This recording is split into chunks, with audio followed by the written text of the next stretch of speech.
నేటి యాంత్రిక యుగంలో బంధాలు, బాంధవ్యాలు, బాధ్యతలు మర్చిపోతున్న యువత ఇది మానవజాతి యొక్క పురోగతిక, తిరోగతిక.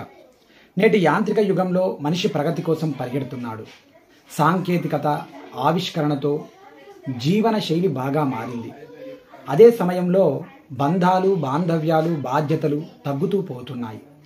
ఈ అంశం ప్రస్తుతం మానవ సమాజంలో అత్యంత ప్రాధాన్యమైనదిగా మారింది. సాంకేతికత మానవ జీవితాన్ని అనేక సౌకర్యాలను అందించినప్పటికీ వాటి ప్రభావం మానవ సంబంధాలపై స్పష్టంగా కనిపిస్తుంది. ఒకప్పుడు కుటుంబంతో గడిపే సమయం, అనుబంధాలు ఇప్పుడు బాగా తగ్గిపోయాయి. ప్రతి ఒక్కరూ తమ వ్యక్తిగత జీవితాల్లో, కెరియర్లో ముందుకు పోవడానికి మాత్రమే ప్రయత్నిస్తున్నారు. ఈ పరిస్థితిని పురోగతిగా భావించగలమా, తిరోగతిగా భావించగలమా అనేది మన ఆలోచనలకు సంబంధించిన అంశం. సాంకేతికతతో పొందిన ప్రయోజనాలు. యాంత్రిక యుగంలో యువత సాంకేతికతను సద్వినియోగం చేసుకుంటూ జీవితాన్ని సులభతరం చేసుకుంది. అనేక అవకాశాలు, కొత్త ఉద్యోగాలు, సరికొత్త విజ్ఞానాన్ని పొందడంలో సాంకేతికత ముఖ్య పాత్ర పోషిస్తుంది. చట్రాలు, సిస్టమ్, ఆన్లైన్ టూల్స్ అందుబాటులో ఉండడం వలన జీవన నాణ్యత మెరుగుపడింది. ఇక బంధాలు మరియు సమాజంపై ప్రభావం ఎలా ఉంది అంటే, సాంకేతికత పురోగతితో మనిషి బంధాలు, బాంధవ్యాలు, బాధ్యతలు మాత్రం తగ్గిపోయాయి. సోషల్ మీడియా, మొబైల్ ఫోన్ల ద్వారా వాస్తవిక ప్రపంచానికి దూరం అవుతున్నాము.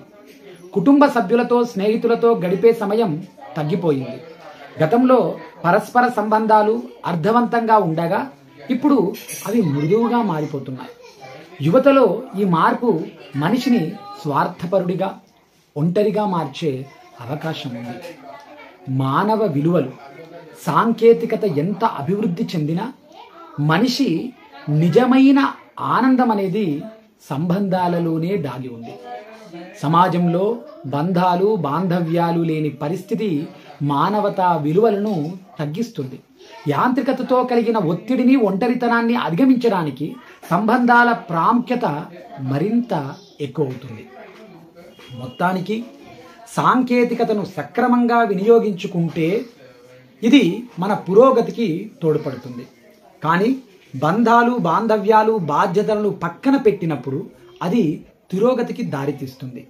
యువత సాంకేతికతను ఉపయోగించుకుంటూ బంధాలను, బాధ్యతలను కూడా సమతుల్యంగా నిర్వహించగలిగితే మనిషి నిజమైన పురోగతిని సాధించగలడు.